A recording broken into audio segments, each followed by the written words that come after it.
zoti Bine dhe kryesorja, sigurisht është çfarë do ndodh. Po, patjetër, gara nuk është e barabartë.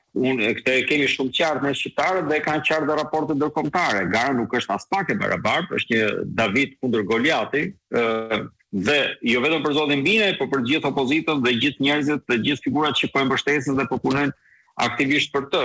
Por ama ka aspekte pozitive. Opozita tani është krejtësisht e bashkuar nga ky aspekt. Nga aspekti tjetër kemi goditje nga ana e Partisë Socialiste. Sërish është e vërtetë ajo që ju thoni.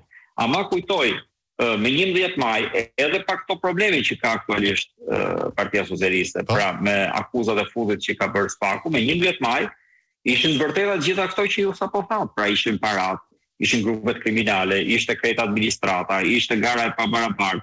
Të gjitha këto elemente ishin lojë. E megjithatë, madje në krye të listës Tiranës, drejtues politik ishte vetë kryeministri. Apo jo? Jo zotës kryeministri, po kryeministri. Dhe megjithatë, ndër 12 qarqet e Shqipërisë në Tiranë kanë bërë rezultatin më të dobët Partia Socialiste. Që do të thotë, është gjithmonë kryeqyteti ai që reflekton i parë, është gjithmonë ajo fryma qytetare e cila do zgjuar. Me këto duhet punoj patjetër opozita, nga krahu tjetër, patjetër gjithë të hap, loja nuk është absolutisht e lehtë, është një kacavjerje, unë do të thoja malore, po kacavjerje është.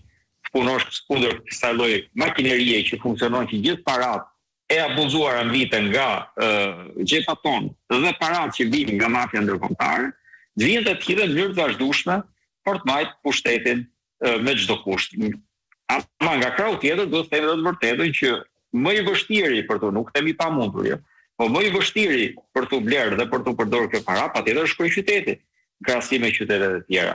Të dyja këto janë të vërteta, puna është e vështirë, ama neve i kemi dalë përballë, do të t'i qëndrojmë përballë. Dhe nga ky aspekt presim një rezultat shumë pozitiv për Tiranën.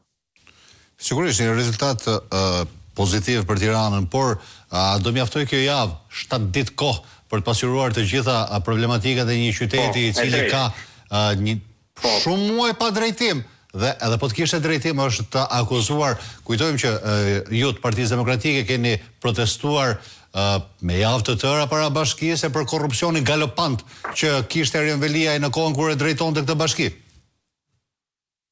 Po, shumë e drejtë. Koha diskutohet që është e shkurtër, është vetëm pak ditë janë fushat për zgjedhjet e pjesshme. Nga njëri krah, nga krahu tjetër, ama po vjen re se si këtë kohë po e shtyn Partia Socialiste. Ata po e shtyn, kush po e shtyn? Kemi qartë që ata po e shtyn. Pse po e shtyn?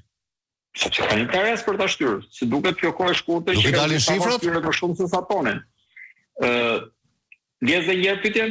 Nuk ju dalin shifrat për të marrë një mandat pjesëshëm për një vit e gjysmë apo?